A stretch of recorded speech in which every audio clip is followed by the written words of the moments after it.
ये भैया पतंग दे दियो। ये भैया हाँ यार पतंग दे दियो। पतंग ले आओ का? हाँ ले आओ। बढ़िया वाली आए। एक नंबर पतंग है। ठीक है। कई रुपया भाई? 20।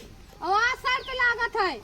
चलो हम आ रहे हैं। पतंग में जीता है का 500 रुपया। तुम हम से लगा ली हार गई हो। आओ मिला लियो। हाँ चलो देखी देखे जीते। चलो हम हुआ लो पैसा दियो।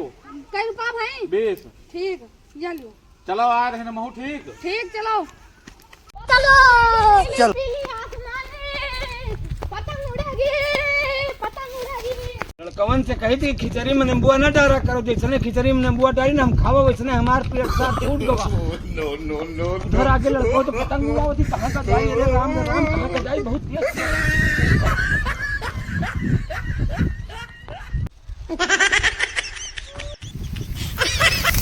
अरे गाँव वाले दौड़ो हमारे भेड़ा हाथ चाप बैठा।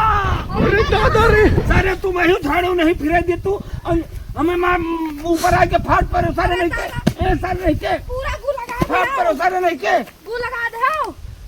अच्छा दादा ये बताओ खिचड़ी खा के आ रहे हो का? सारे खिचड़ी खा के आ रहा है। और लागत नहीं खिचड़ी खा के आ रहे हो। खिचड़ी मछली आता लागत खाए। साथ वो पहचानत है, वो पहचानत है।